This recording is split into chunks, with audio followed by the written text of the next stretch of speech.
there's so many similarities between motherhood and entrepreneurship, I think. And I don't know whether I would have been the same entrepreneur if I hadn't have become a mum, and vice versa.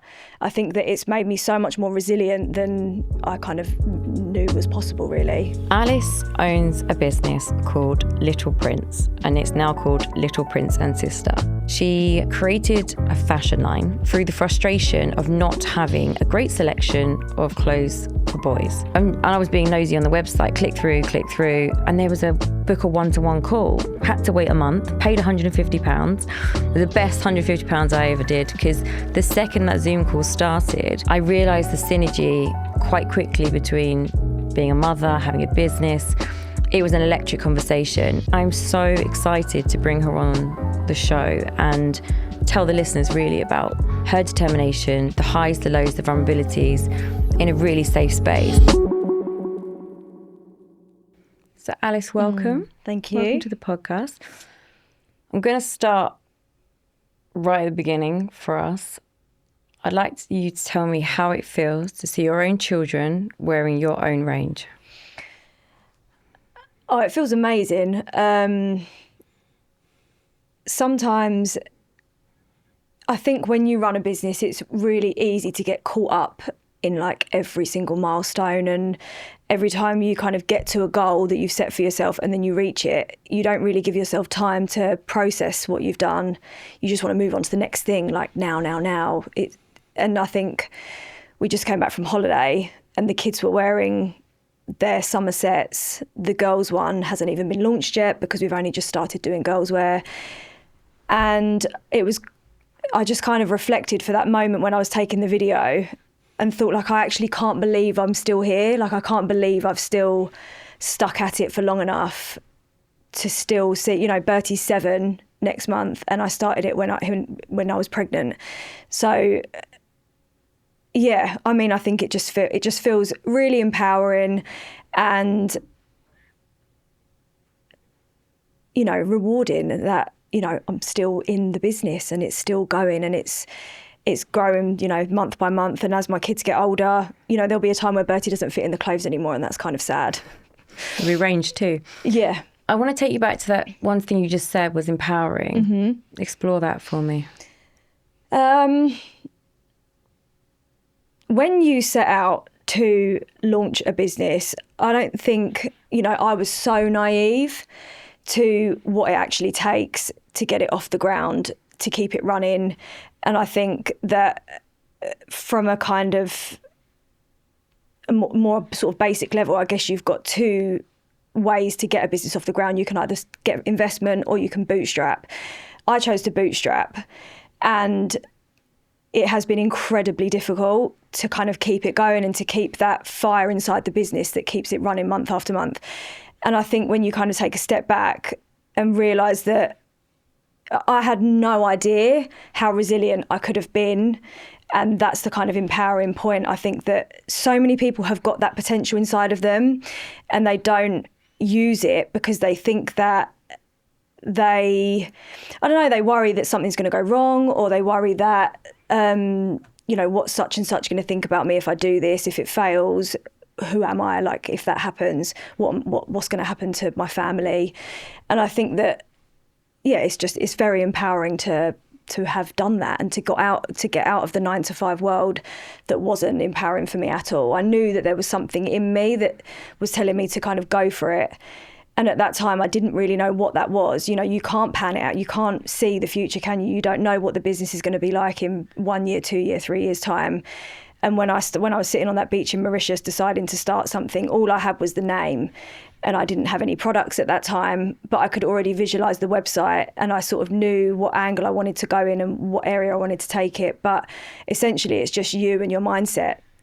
Well, when and how did you learn about bootstrapping? Because it's like one of those steps that it's fantastic, but it's just like, how do we explain that to other people? Oh, okay. So I made the decision to do that right at the start.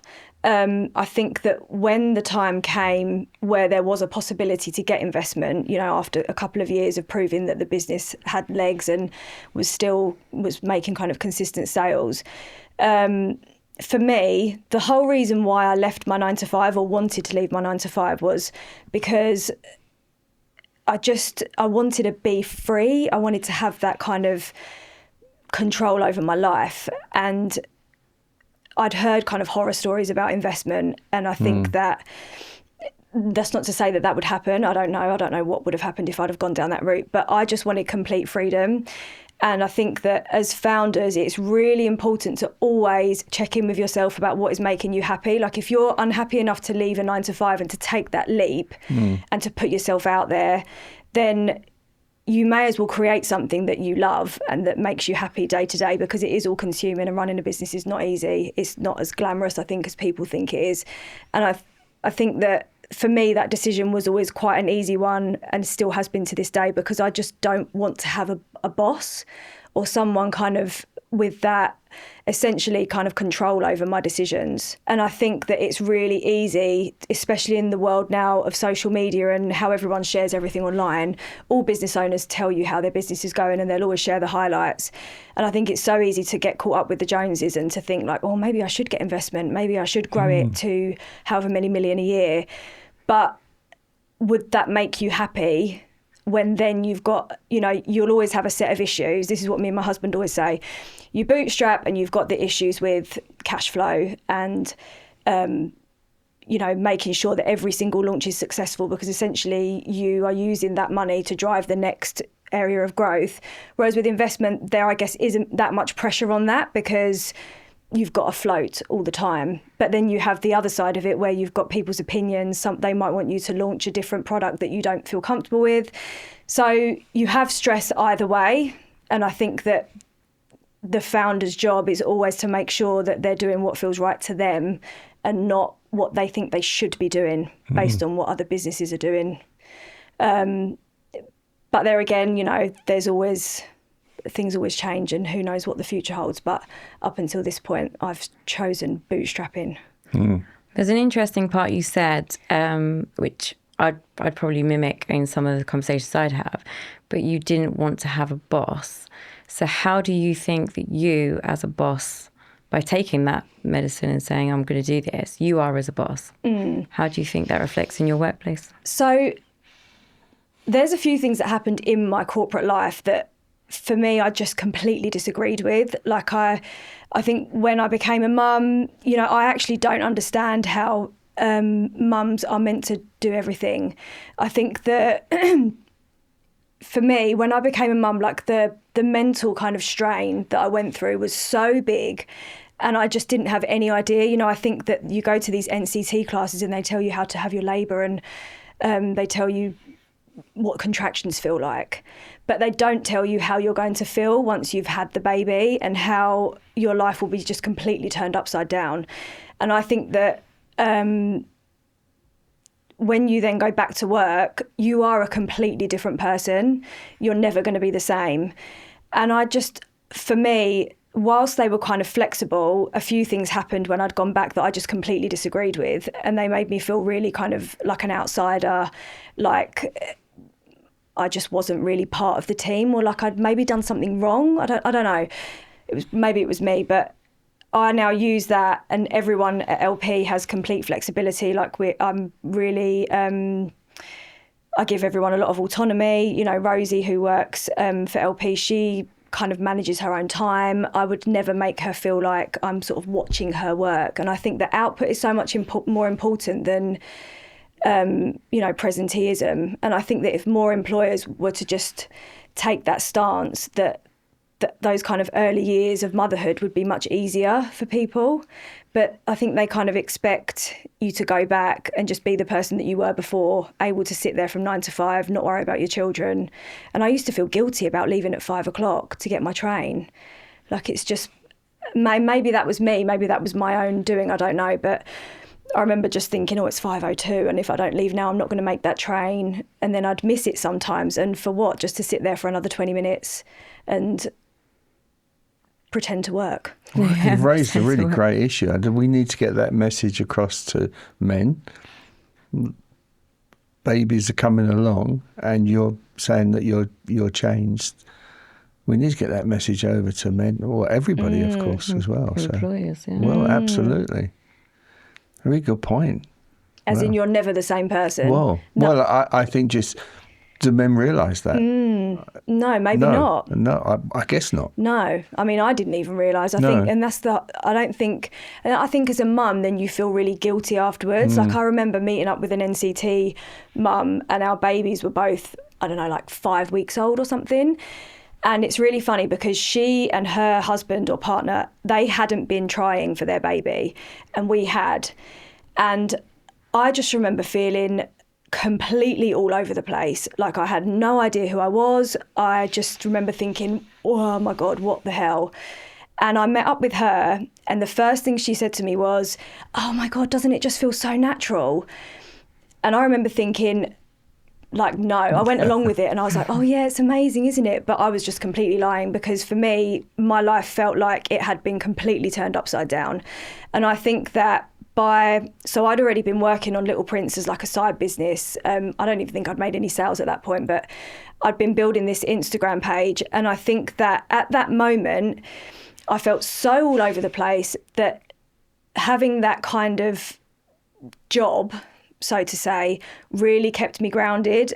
And I don't know how I would have handled those early years of motherhood if I hadn't have had Little Prince to kind of focus on, because it made me feel like I was the old person that I knew. Like, I'd had a good career through London, and I'd worked my way up, and I was so excited about going on maternity leave, and then it was just so anticlimactic because I got there, and I was the same person until I had the baby, and then when I had him, it just completely turned me upside down. And I think that having the business really helped me more than I could have ever imagined it would have done. And still now, I think that there's so many similarities between motherhood and entrepreneurship, I think. Mm-hmm. And I don't know whether I would have been the same entrepreneur if I hadn't have become a mum, and vice versa.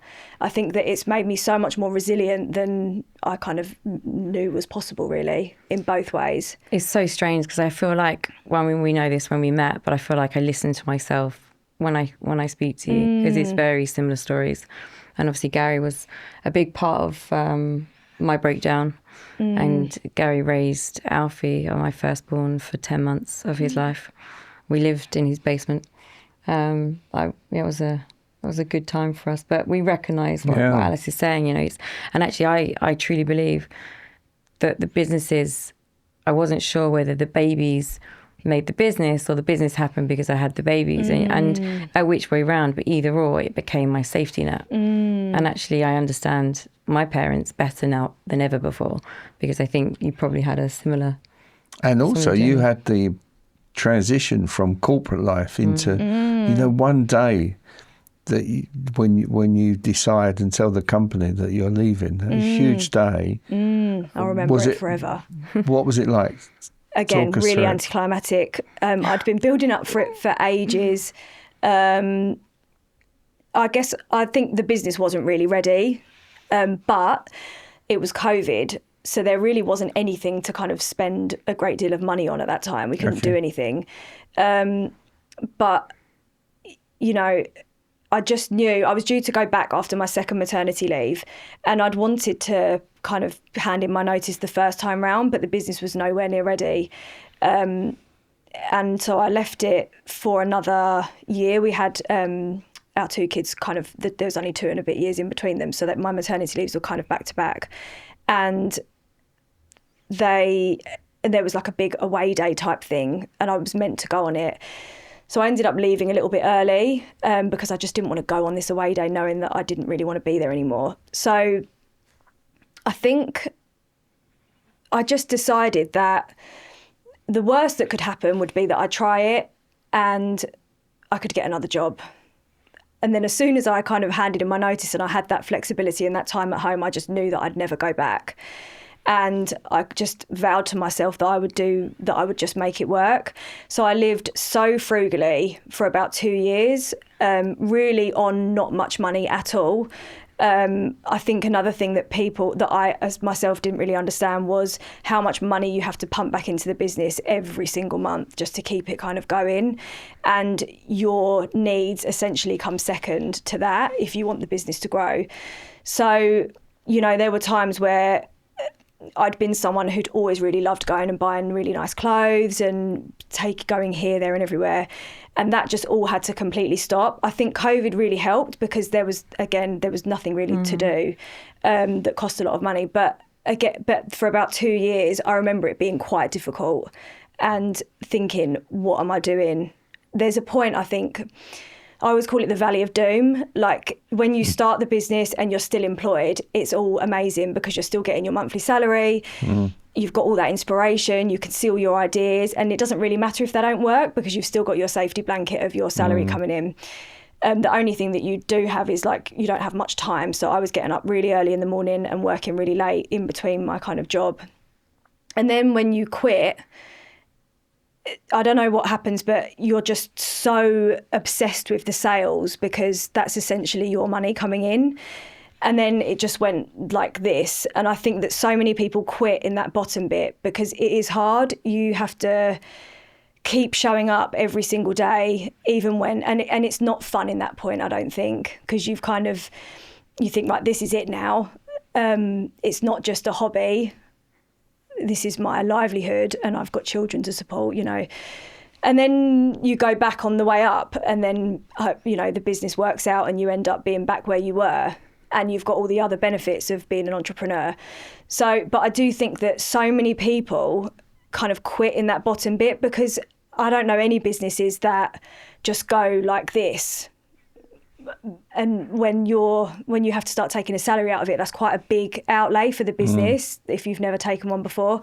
So for me, that was definitely the hardest time. But looking back, I'm so glad I did it. And how did you fund that when that was dipping at the beginning? I lived on barely any money. I took out just enough we've always gone 50-50, apart from a few times where I just haven't been able to. My husband's always been really, really supportive and has been my sounding board and someone to just kind of listen to all the stresses and things. I think because he, you know, logistically, how else is it possible? You know, if you've got two parents that are going into London from 7 till 7, what would have been the other option for us? I'm not sure. So he could see the business, he could see the branding, he could see how much it meant to me. And he has been so supportive. And I think it's so important to have those open lines of communication when you start something, because there are times it's not all rainbows and butterflies all the time. And you have to be able to put your pride aside and ask for help, which has always been quite difficult for me. My parents are also really, really supportive. I wasn't that academic in school. I mean, I could have been, but I didn't apply myself. I got into the wrong crowd. And I think that part of my kind of journey has been that proving to myself that I could do it. When, you know, I remember my mum saying to me once, "Oh, how are you going to hold down a job if you can't even stay in school?" Because we just used to go in and then, you know. I think that's a common thread. Yeah. It's like listening to me. Yeah. Gary's laughing because he's like, "Oh, is this Lucy's story?" I didn't want to say, but not go to class basically. And I think we they used were to lock so ourselves in the disappointed. bathroom. We used to put three of us. We used to put our feet on the toilet seat. So if a teacher came in, there was only one feet on the floor. So there wasn't three of us in there. So that was a smart one. That was a smart move. We should have been the same. Yeah.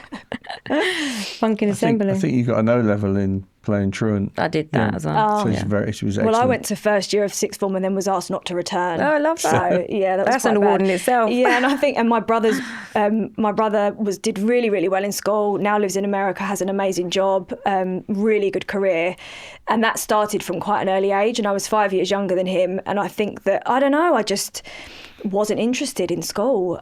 And I should have been, because now I absolutely love business. Like, I love talking to people about it, and I think, unfortunately, the schools, you know, nothing that I learned in school has helped me set up the business. Perhaps if I'd have gone to, university, then maybe it would have been, but I didn't go to university. I just learned everything on the job.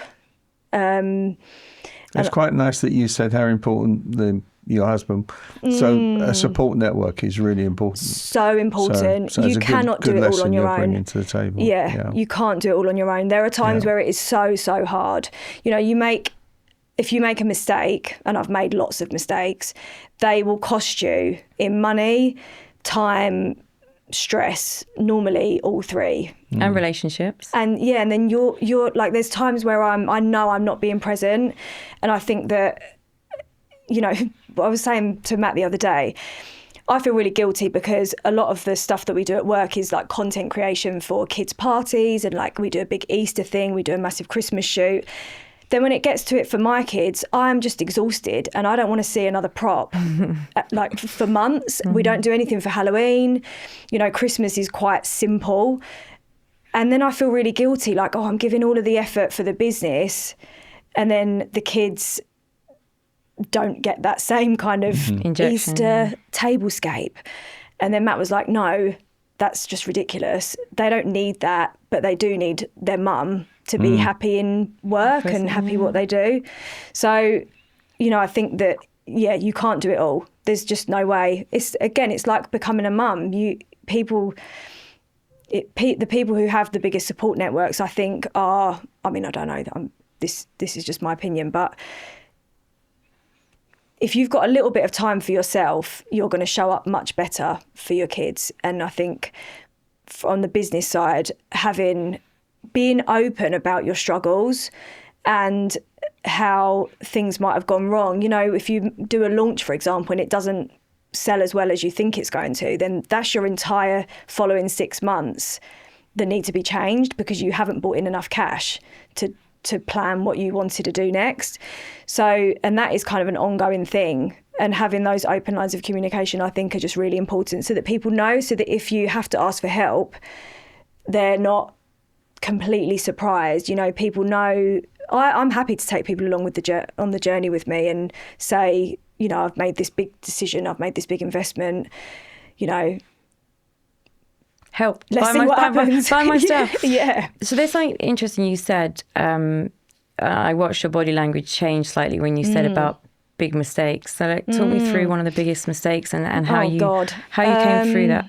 Not just as a business owner, but as a mum, juggling the motherhood, which is challenging, and also going through a mistake. Talk us through that, because I think it's really inspiring for people to listen that are going to go through those in their future or have, and it's a nice recovery. I mean, there has been so many mistakes. The biggest? I think last year was a real turning point. We moved all of our fulfillment. So I'd gone from having a big warehouse who handled everything for us, and I essentially ran marketing and sales, basically. We moved it all back internal to increase profit. And it was a huge project. I massively underestimated it. I was so stressed. It was awful for about 4 months, and I thought it would take like 2 weeks to get us up and running. And that cost, basically, because I was head of fulfillment for like 4 months, I didn't have the time or mental energy to then do the content to bring in the sales, which should be my job. I also didn't have any staff at that point. So it was me and my mum and my dad, bless them, for like coming with me. And it was just awful. It was a nightmare. I had no idea how to ship out an order. We had to get this thing called a Mumbin printer to print off labels. I just didn't know. And Matt said to me, well, you were paying them for something. And great, Matt. Yeah, I know. Come in and help or shut up. But he was working in London, so he couldn't help. So it was me and my mum and dad working ridiculously long hours every single day. And I was like, this is just not what I signed up for. This is horrible. And then the knock-on effect of that, and this is what I was saying earlier. So there's always a knock-on effect. So there was about 4 months where I just didn't post much Instagram content. I wasn't checking out ads as much as I should have done. And I had to then find funding to basically cover that time. So when I say it costs money, like the money has to come from somewhere, and you either you have to make a call at that point, like what's the next move here? Because for me, like I've got the vision and I can see that if I just had another 3 months, one more big launch, we'd be back on track. But you have to cover, the bills are still due. You still have to pay the staff. So can we go back to the start of it? And what would you do differently now? Oh, well, I probably wouldn't have made a knee-jerk decision to find a new office. I probably would have spoken to the fulfillment centre, tried to negotiate on the contract, maybe, see if they could have lowered their fees, waited a few months. But I am queen of knee-jerk reactions, which I think is another one of my... I'm a real... skills. So I went to see this office. It was grade 2 listed. I loved the building. You've been there. I just fell in love with it. That was it. It was a done deal. I handed in notice to the fulfillment centre literally the next day, and they were like, okay, well, we've got a Luton van full of your stock. When shall we send it to you? And I was like, now. I just want to move in right now. So I just hadn't realised how much time that would have taken and how exhausted I would have been. Actually, adding a comment, it was too small, the first office. The first office was too small. You got the wrong office. Got the wrong office. The first office was too small. You couldn't swing a cat in there. We had like hundreds and hundreds of orders coming in. I didn't know how to ship them out. It was bad. And then I had to move office again in the middle of a launch because I was still trying to keep the business going. Again, there were just boxes all over the floor. We were trying to ship out orders. And we stayed in that office for about a year, and then we moved into the one that you've been to, which is the perfect size. Beautiful. But it has taken 3, that's the third move. So I think that maybe... And then my mum did say to me afterwards, she was like, well, I did try and tell you, but you don't ever listen. And I think I'd been so kind of stressed with this move, and it was the 16th of December, I remember. And I was, when they say like a business is all consuming, I was just in my laptop trying to figure out how to make this work, this new office move. And I went with my mum into Bromley to show her the office. And I said, God, why is it so busy? And she went, well, it's Christmas. And I was like, oh my God, it's the 16th of December. Like I'd just forgotten that the world kind of existed. And I was just trying to get this thing done. And how did that affect your relationship with the children? Well, obviously it was Christmas, and then it's the 16th of December. I don't have any Christmas presents. Mm-hmm. My husband is always head of toy department, so he Excellent.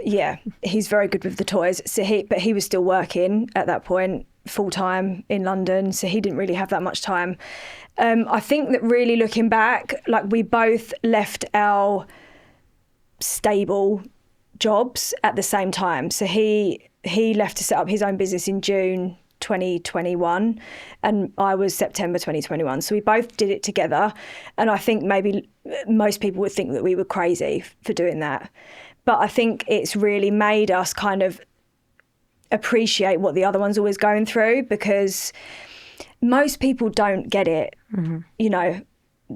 Not many people would leave a stable 9-to-5 to go and not earn much money for a couple of years in the hope that their business takes off. But with the children, so on that sentence, because I suppose it's nice for parents looking on this and listening to understand, how did childcare work during those times when Matt's busy, you're busy, there's an office. I mean, I can paint the picture. I've been there. But so what happened with the children? What was your support system at that time? And tell me a day-to-day manic life of that, because it's really interesting for listeners to understand. So it would always be me. So I always had more flexibility. Excuse me. So if they were sick or if they needed picking up or if something didn't work, it would be me. And then I would end up working really late in the evening and picking up what I didn't have time to do. My parents are really, really supportive as well. So they would always be there for me as well. And then we've also got some kind of standard childcare for the kids. But I, again, am my own worst enemy because I don't like them to go to places late, many times during the week. So I would always stop what I was doing and go and collect them and then kind of resent what I was doing because I would then have to work until 11, 12 o'clock and then feel like, crap the next day. There's been times where they've come to the storage unit with me there's been times where they've been in the office and I've had to set up frozen for Edie and I've packed orders. Oh, we've all done that. Yeah. I have lots of memories, and we speak about them quite often on podcasts and talk shows, about Gary taking my brother and I to the office, and I still have the resonance of the damp wood smell from the office because there was mould growing inside, not on the outside.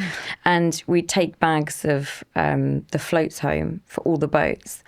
And Gary used to put us at the table at home because we couldn't count, I was too little. We used to make piles, and I had to line up the piles of money because there was bags and bags and bags of change to make for the next day. And that was every day. So we as children, I didn't know any different. I thought it was normal. And my favourite memory of us being at City Cruises was the Britvic 55 orange, because that was a treat. So exactly that example, putting frozen on, doing the stuff, we was in the business, learning, living, doing. And I'm sure as the children get older, their pocket money is going to come from, right, you're at work at the weekend, we're going to come and do some packing boxes. Very normal in a family business. I did used to discount the drinks to you. Though. Thanks. I did I had a bill. I definitely had a bill. In your mind, with the children, would you want them involved in your business? Do you see that as a future? How does that look for you? Not necessarily in mine, but I'd love them to have their own business. I think that I just think that building something from the ground up, even if the first thing that you do doesn't work, it gives you those ideas for what's to come next. And that one thing could lead you on to, I don't know, something you never even thought you'd love to do. And I can kind of see it from my kids, especially Bertie, because he's a bit older. We teach him about money and we say, if you had this and you sold it for this, that's your profit. And his mind is just like, wow. Yeah, blown. And they don't teach them that in school. Like, why? What? I don't understand the things, the homework that he comes home with, I just think is so irrelevant for the world that we're in today. So we always try and talk about, and they even said at one parents' evening, we're doing this at the moment, it's about money. I mean, most people don't even talk about money, you don't have cash. And we're like, no, it's really important in our family, because if you've got that kind of drive in you, or if you don't know any different, I'm hoping that my kids won't know any different. They'll just think that, well, mum and dad did it, so we'll start our own business as well. And the younger you start, the more you've got time to let those ideas kind of germinate and start. And then by the time by the time he's 25, he could be way ahead of what we've done, because we just didn't, I'm not from an entrepreneurial family, so I kind of learned everything myself. But if you started young, I think that, especially in the world that we live in today, the opportunities that are out there are just, people haven't even scratched the surface of what is really available. And like when I started Little Prince 6 years ago, Instagram was nothing like it was today, sorry. There was no video. It was just all photos. You couldn't do lives. There was no reels or anything like that. And I think that by the time they're older, it will be, completely different. Yeah. I'd love them to have their own businesses. Obviously they can do what they want, but if there was a lack of information for you about growing the business, and I guess maybe there still is, there's what you're producing in terms of lessons, they're seeing those lessons, aren't they? You're talking about money and they're seeing those lessons. And I do try and shield some of it, I think, some of the stress and some of the, the lows. And Matt always says to me, no, they need to see that. They need to have the full picture. It's not all happy all the time. There's so much pressure, isn't there? And you don't get that. I think as the business grows, the pressures change, don't they? I think, and this is what puts a lot of people off. Everybody thinks at the start that the start is the most stressful bit because you don't know what you're doing.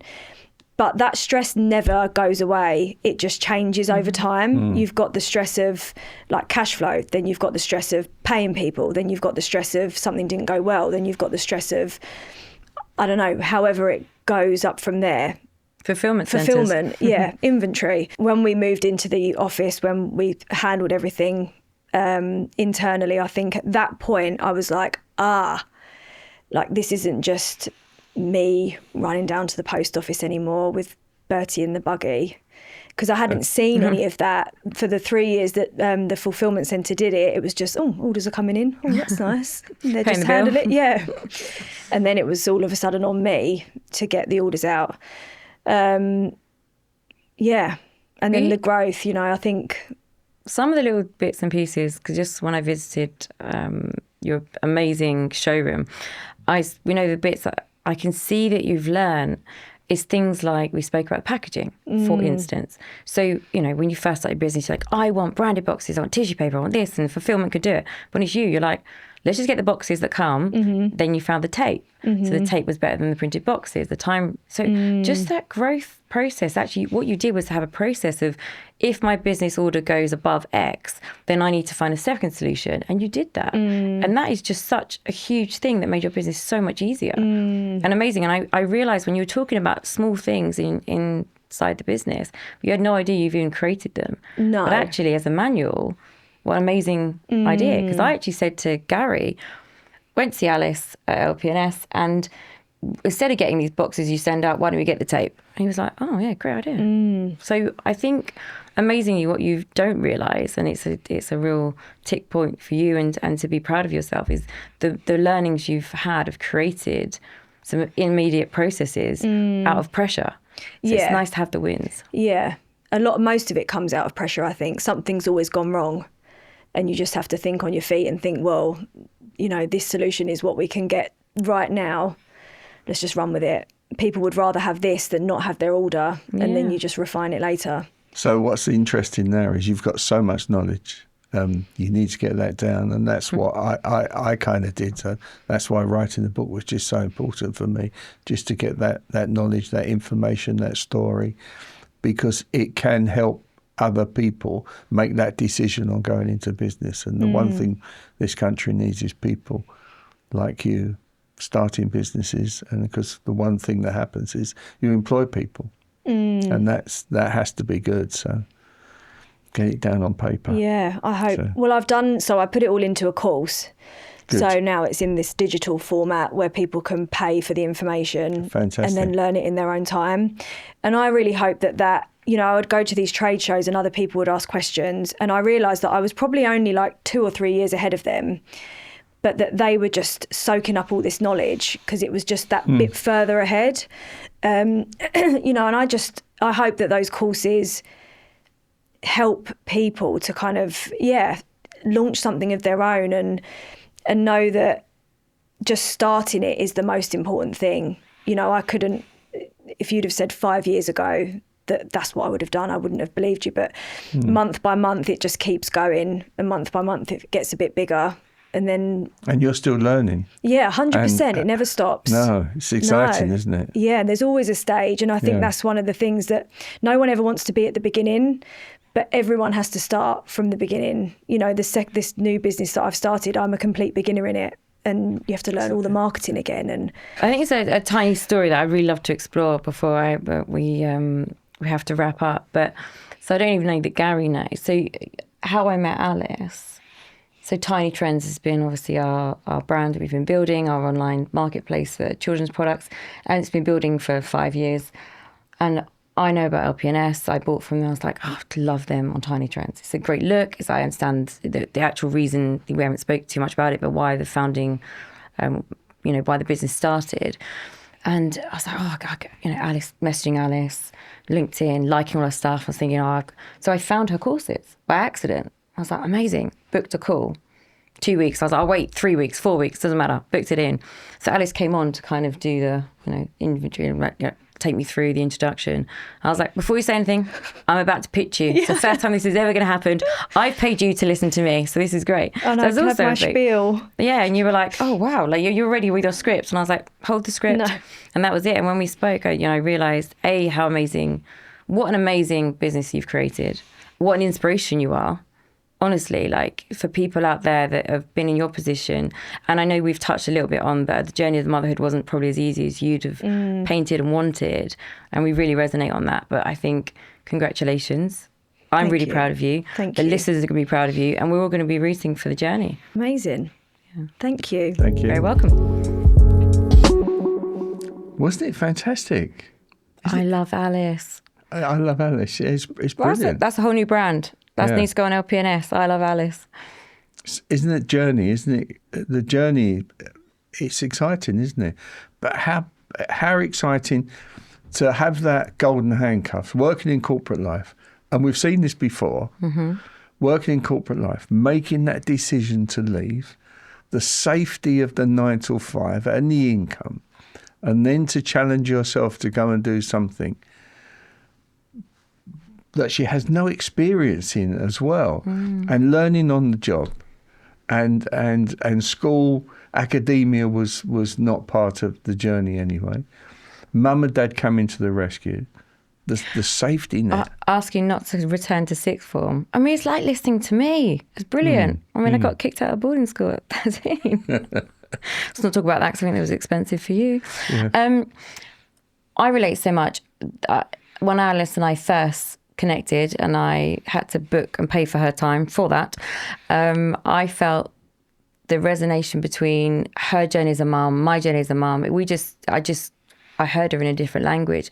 And I find it so amazing that the journey she's created, juggling it all, learning these skills, it's just so inspiring for someone out there that thinks, I want to do more, but I don't know, to say, well, I've done it. I'm no different to anybody else.